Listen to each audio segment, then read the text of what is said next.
A Carolina Kechinski vive a cultura empreendedora desde criança e, após se dedicar muito em capacitação e em experiências exitosas no decorrer da vida, buscou nas memórias da infância a inspiração para montar a Caqueche, um empório de pães e doces, onde é possível encontrar o bom e conhecido pãozinho francês ao lado de produtos feitos por padeiros renomados.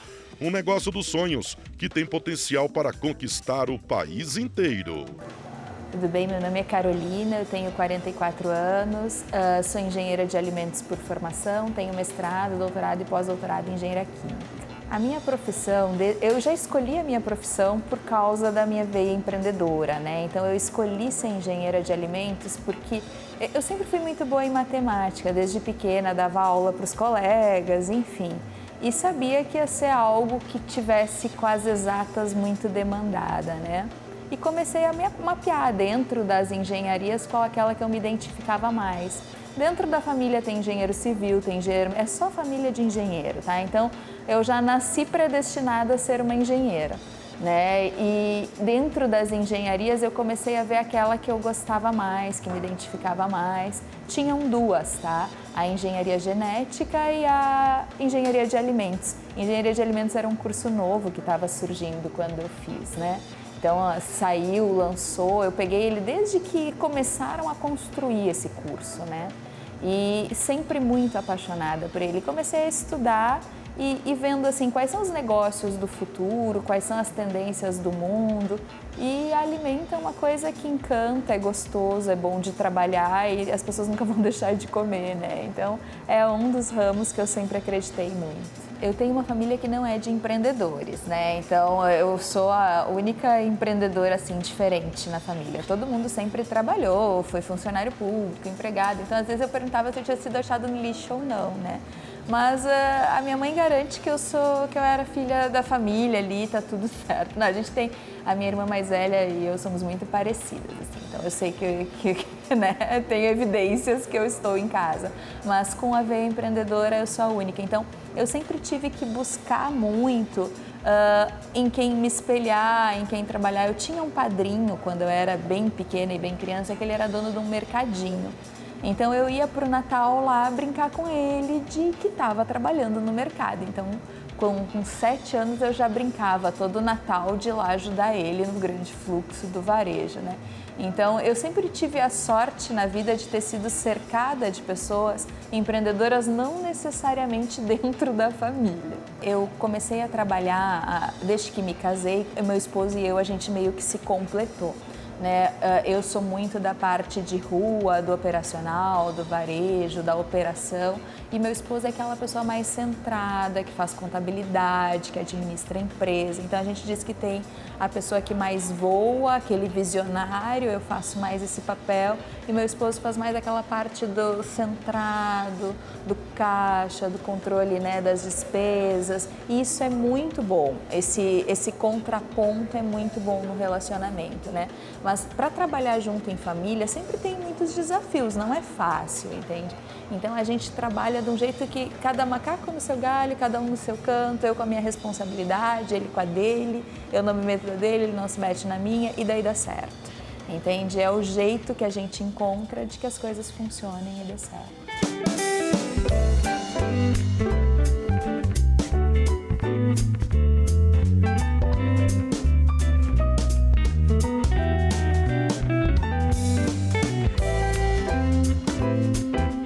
A Caqueche para mim é a realização de um sonho, de uma vida, né? Desde criança, tinha 3 anos de idade, do lado do sítio onde a gente morava, eu sou do interior do Rio Grande do Sul, né?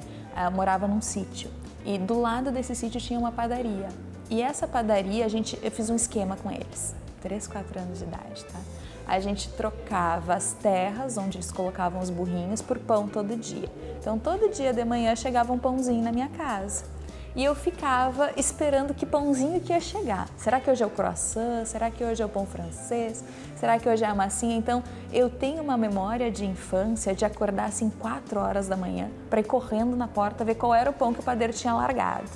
né? E esse mistério todo fez com que a gente criasse o Clube do Pão na Caquest e hoje a gente entrega na porta das casas, porque eu imaginei que isso que eu tinha na infância as pessoas não iam poder ter, né? E hoje pode, porque hoje tem muito condomínio de casa, tem muito apartamento que a gente consegue entrar e fazer a entrega.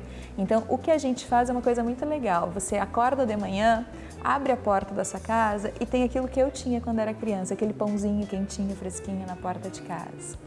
Eu já nasci assim, desde pequena. Tudo que eu fazia, eu vendia. Fazia roupinha de boneca, eu vendia. Fazia blusão de lã de tricô, eu vendia. Eu não tenho nenhum blusão que eu fiz, para você ter ideia. Então, assim, eu vendo tudo, tá no meu corpo, quer comprar, leva. Então, assim, não tenho muito isso de, né, e sempre tentando enxergar negócio nas coisas. Então, tudo, se eu tinha habilidade de fazer um DRE na escola, eu dava aula daquilo e já monetizava o negócio, entendeu? Eu já tinha até funcionários na minha escolinha, era muito engraçado. Então, desde pequena, eu sempre fui assim. A Caquest, ela surgiu para mim, eu tive toda uma jornada, eu digo que Deus construiu, né? Às vezes a gente não entende muito o que está acontecendo, mas veja, primeiro eu fiz uma formação de engenharia de alimentos. Logo que eu comecei a trabalhar, eu fui trabalhar no Walmart e entrei num cargo que era perecíveis. Eles estavam dizendo que perecíveis precisava ser o carro-chefe da companhia e tal, e contrataram um pool de especialistas em perecíveis. Eu estava nesse grupo e daí eles disseram assim: Carol, qual dos setores dentro dos perecíveis você quer que seja a tua identidade, né? Eu quero a padaria. Todo mundo ficou olhando, nossa, só tem padeiro velho aí no meio, e você novinha, linda desse jeito, né? Na padaria, sim, eu amo padaria desde que nasci, né? E no Walmart eu entrei, então, para ser supervisora de perecíveis de padaria. Lógico, a gente vai crescendo dentro, né, da instituição, e eu acabei abarcando todas as outras áreas no comercial. Mas o início, a entrada e a casa que eu escolhi para morar foi essa, e foi muito boa, assim. Imagina uma menina novinha, né, no meio de um monte de padeiro velho, de 60 anos, cheio de hábito e tal. De início, eles não davam muita bola, achavam que eu não entendia nada, mas eu já era até formada em engenharia de alimentos, né? E numa primeira compra de farinha importada da Argentina, que eles não conseguiram fazer pão e eu fiz, foi muito legal. Porque daí o respeito começa a surgir, eles veem que a gente entende. E daí a gente virou um time, assim, muito legal. Eu com meu conhecimento, eles com deles. E desde então eu aprendi a trabalhar muito bem com homens e velhos. Olha que legal, né?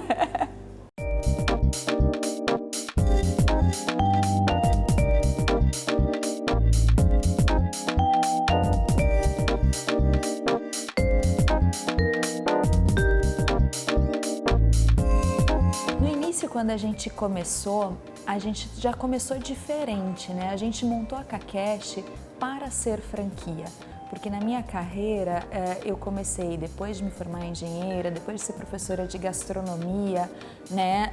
Eu virei franqueada de uma grande rede de chocolates, né? E fui a maior franqueada do grupo, geri várias lojas do grupo também. Essa rede me trouxe muito know-how do franchising. Com essa experiência, quando eu saí para montar a Caquest, eu já saí para montar ela uma franquia de padaria, mas uma padaria francável, onde recebe tudo pronto, onde não tem padeiro, onde não tem confeiteiro, onde não tem aquela parte do temperamento do padeiro, porque qual é o grande problema hoje de uma padaria? Às vezes ela fica escrava desses funcionários, né? E o que a gente traz? Um modelo de negócio totalmente autônomo, independente, né? Ele precisa ter lá uma pessoa que vai atender, que vai encantar o cliente, que vai fazer isso da melhor maneira possível. Então, o que muitos negócios erram, na verdade, eles tentam crescer e escalonar como um negócio original. Pensa uma padaria que vira franquia. Ela vai querer ter um padeiro em cada ponto de venda, ela vai querer ter todos os equipamentos caros em todo ponto de venda. A gente não, traz tudo para a indústria, traz tudo para o CD e no ponto de venda é basicamente a parte do ponto de venda propriamente dito. O diferencial dos nossos produtos, basicamente, é que a gente remete o consumidor para uma viagem pelo mundo. tá? Então, cada produto nosso, ele é muito original, da França, o macarrão da região de Provence, na Itália, que une flores com frutas. A gente promove essa viagem pelo mundo. Então, todos os produtos que a gente trouxe, porque graças a Deus eu tive a oportunidade de viajar o mundo através da gastronomia e eu trago todos esses elementos para o nosso modelo de negócio. Então, o que acontece? Quando o cliente entra, ele tem essa experiência, ele tem esse momento de se remeter a locais que ele teve. Normalmente, quando as pessoas viajam, elas estão em bons momentos, né? Estão viajando a prazer, né? Com algum amor, com algum familiar, com alguém que gosta. E vai no nosso estabelecimento e come, tem aquele prazer. A gente chama de emotional food. Então, desperta nessa pessoa gatilhos, né? Que representam uma viagem pelo mundo. A alimentação hoje é um segmento maravilhoso, assim. Uma das coisas que a gente pode observar é que, por exemplo, tivemos recentemente uma pandemia, né? Na pandemia, vários negócios, tipo quem trabalhava com agência de viagem, quem trabalhava com turismo, com voos, foi fortemente impactado. A alimentação é um negócio único, exclusivo, que as pessoas não vão deixar de fazer nunca na vida. Inclusive, na pandemia, foi um dos segmentos que mais teve crescimento, né? Então, o alimento, para mim, ele representa mais do que um segmento de negócio resiliente a crises. Ele representa para mim algo delicioso, saboroso, prazeroso, né? E que dá vontade de acordar todo dia para fazer esse trabalho. O nosso método é um método de franquia simples. Então, eu fui franqueada há muitos anos e eu sei que, por mais que as pessoas tenham boa vontade e tal, a mão de obra na ponta, ela quanto mais simples for o negócio, mais chance de sucesso tem.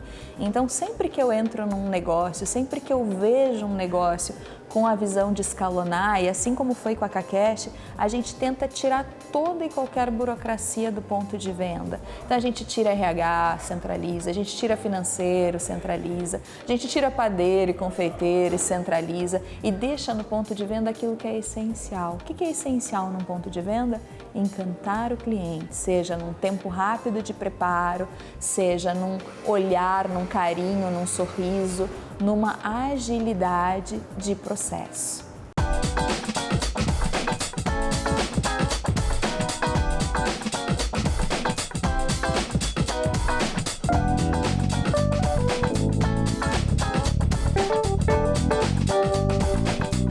Ela, graças a Deus, me ensinou isso, a ter todas as classes sociais num modelo de negócio, né?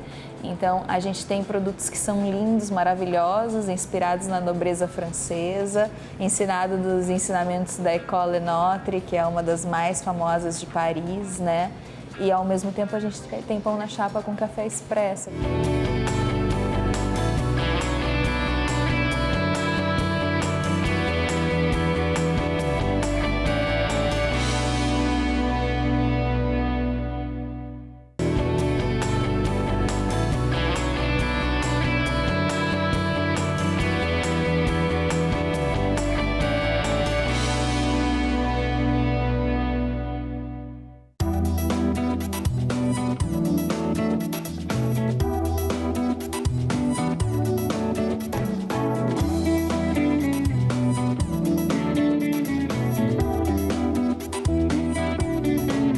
Hoje, a Kakeshi envolve mais de 100 pessoas na sua estrutura, tá? Desde time de vendas, desde time de marketing, desde time de expansão, de assessoria de imprensa, de produção, franqueados, funcionários de franqueados. Então, a gente fala, né, que tem 100 famílias hoje dependendo da gente. A minha grande meta, meu objetivo é chegar em 1000 lojas e impactar mais de 1 milhão de pessoas. Eu quero impactar 1 milhão de amigos. Eu tenho um grande segredo que eu quase não conto para ninguém, mas é o segredo que a gente chama de automotivação, né? Porque às vezes a pessoa sempre precisa que alguém fique dizendo que você está bonito, que você está arrasando e não sei o que. Eu não, eu me olho no espelho, vou para frente, um dia de cada vez. E tem uma outra coisa que complementa muito isso, é o saber com quem conversar. Porque às vezes a gente conversa com pessoas que não nos botam para frente, que não nos incentivam, que não entendem que que sonho é sonho, filho é filho, a gente não mata um negócio, a gente não mata um sonho. A gente alimenta ele, a gente faz ele sobreviver. Se precisa buscar forças para que ele aconteça, se precisa mudar o caminho para que ele chegue onde tem que chegar, né? Mas a gente leva. E eu digo isso para todo mundo, não desista do seu sonho, não desista da sua ideia. Toda ideia é boa, toda ideia dá certo. Arruma ela, faz ela dar certo. Durante toda a minha vida, eu tive várias inspirações, assim, né? Eu sempre fui meio louquinha e sonhei muito alto, assim, né? Sempre me inspirei em coisas muito grandiosas. Eu lembro que eu tinha 10 anos, eu já olhava a revista Forbes e já sabia quem era o homem mais rico do mundo e do Brasil e sempre tentei me aproximar dessas pessoas. Então, às vezes a gente acha que essas pessoas são intangíveis e intocáveis, né? Eu sempre fui meio caruda, sempre mandei e-mail, sempre mandei mensagem. Eu lembro que tinha um senhorzinho lá no sul que foi meu mentor por muitos anos. Ele era dono de uma grande rede de farmácias lá e é meu mentor até hoje. Eu digo para ele que quero tomar um café. Então, assim, é saber com quem você conversa, saber ao lado de quem você vai estar. Tem aquele ditado, né, que diz: você é a média das pessoas com quem convive. Então, procura conviver com gente melhor, gente do bem, gente que trabalha, que faz resultado. E não tem segredo, né? A gente precisa trabalhar muito mesmo, não existe almoço grátis, né? A gente tem que trabalhar muito, ralar bastante para conseguir ter bons resultados, mas principalmente estar sempre motivado, sempre positivo, sempre para frente e sempre se relacionando com pessoas do bem que te colocam para cima. Às vezes a gente tem um parente, alguém que não nos faz muito bem, não nos deixa muito para cima. Não vou dizer para esquecer o parente, porque ele veio para tua vida, porque ele é teu parente, né? Para ser seu parente. Então você vai ter que conviver com ele, mas de negócios você conversa com quem te agrega, com quem te faz crescer e quem contribui com você e com o seu negócio.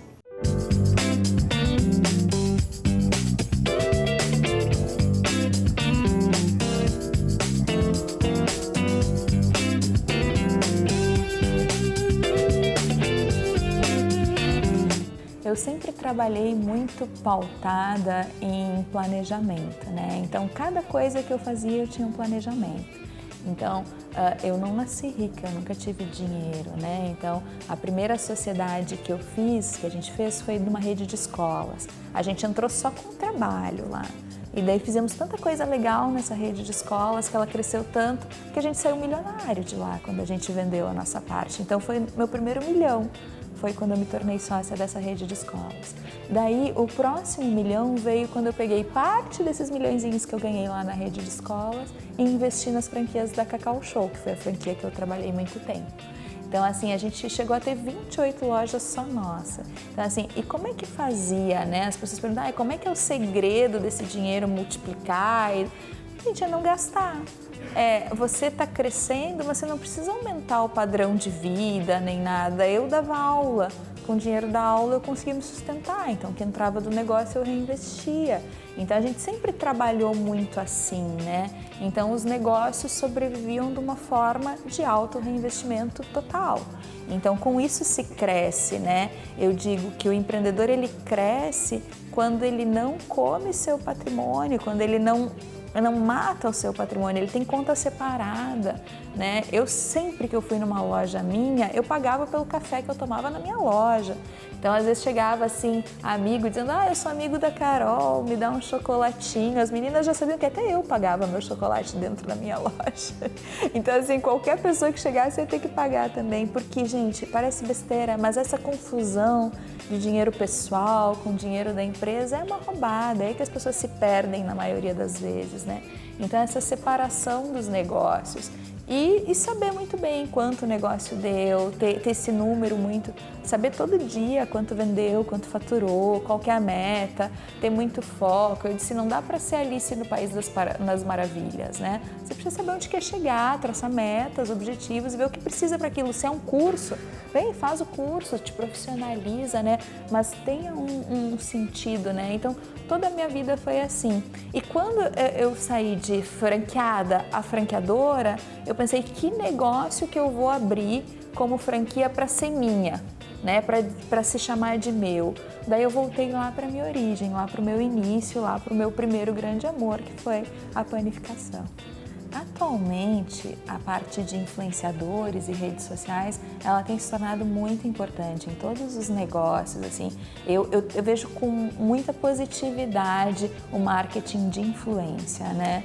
Eu imagino, assim, que é um grande futuro mesmo. E veja, eu não falo tanto de influenciadores grandes, assim.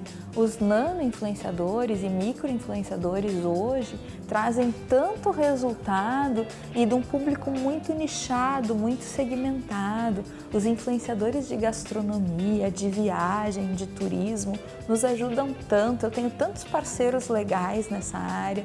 Tipo, eu tô indo para uma cidade, eu tenho uma que é do Rio, que ela diz, Carol, o dia que abrir aqui do lado da minha casa quero ir, entende? E vem no amor, e vem só para ter uma experiência gastronômica com a gente, e faz isso por amor e por carinho mesmo, e o que traz de retorno, né? Às vezes vale mais até do que, né, um outdoor, do que uma propaganda em jornal, do que uma revista, enfim.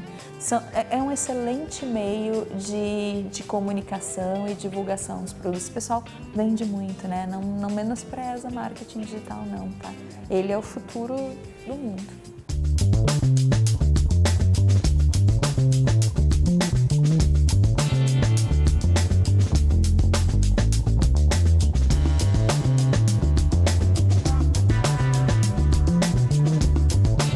Então, gente, eu venho do mercado de chocolate, né? 30% da população brasileira come chocolate e a gente conseguiu abrir mais de 4 mil lojas no Brasil, né? Pensa, se pão, mais de 98% da população come, olha quantas lojas a gente consegue abrir nesse Brasilzão, né? A gente tem sim muitas padarias artesanais, que são de certa forma nossos concorrentes, mas com esse modelo, com essa simplicidade, né? A gente não tem nenhum negócio que traz isso. E o mais legal de ter uma grande rede nesse segmento, que não existe hoje no Brasil, tá? A padaria que tem mais filiais tem 15, né? Então, assim, essa compra junto, é o volume, comprar sacolinha de volume, distribuir para todo mundo, entende? Então, esse volume centralizado, isso ajuda muito no negócio, até para que ele fique mais competitivo e mais viável. Então, eu venho de uma escola muito boa, ela, graças a Deus, me ensinou isso, a ter todas as classes sociais num modelo de negócio, né? Então, a gente tem produtos que são lindos, maravilhosos, inspirados na nobreza francesa, ensinado dos ensinamentos da École Notre, que é uma das mais famosas de Paris, né? E, ao mesmo tempo, a gente tem pão na chapa com café expresso, a gente tem pão francês, que é R$1,99, então todo mundo consegue comprar no nosso estabelecimento, todo mundo consegue ter um produto de qualidade. E os preços do cardápio, às vezes as pessoas olham assim e dizem, nossa, esse lugar é tão lindo, esses doces são tão magníficos, deve ser muito caro. Todo mundo que olha os preços do cardápio se assusta e diz, nossa, é só isso? Por quê? Porque a filosofia da Kakeshi, ela é ser um negócio bom para o franqueado, ser um negócio bom para o franqueador, mas principalmente chegar a um preço bom no cliente. Então, tem produtos que às vezes nem entra no mix de produto porque a conta não fecha, entendeu? Então, tem produtos que seria muito legal, mas se a conta não fecha, não entra. Então, essa conta tem que fechar para todo mundo, tá? Daí ele entra no nosso mix de produto. Sempre num negócio, o maior desafio é as pessoas, tá? Então, é como motivar as pessoas, como engajar as pessoas, como se cercar de pessoas do bem. O empreendedor, ele passa na vida por muitas pessoas que, às vezes, passa a perna, às vezes rouba, às vezes a gente tem que aprender a lidar com isso. Eu lembro que a primeira vez que eu comecei a ter esse negócio de muitas lojas e tal, os funcionários às vezes roubam, às vezes o cliente rouba também, tem cliente que é doente e rouba mesmo. Então, eu comecei a ter dificuldade de lidar e gerir isso, né, no estômago mesmo, né? Mas a gente acaba aprendendo a lidar com isso e vendo assim, aquelas pessoas que valem a pena, você continua, né? E aquelas que não valem a pena, simplesmente deixa passar. A dica principal é acredite em você, acredite no seu sonho e coloca na cabeça uma coisa, não tem ideia ruim. Tem ideia que você não levou a sério o suficiente, não procurou caminhos, não procurou pessoas que vão te dar o suporte para fazer esse sonho dar certo, né? Então, procura estar perto, procura informação, procura fazer curso, procura pessoas que vão te ajudar a realizar e a concretizar esse sonho. E assim, acredite nas pessoas, que é aquilo que vai te ajudar e transformar.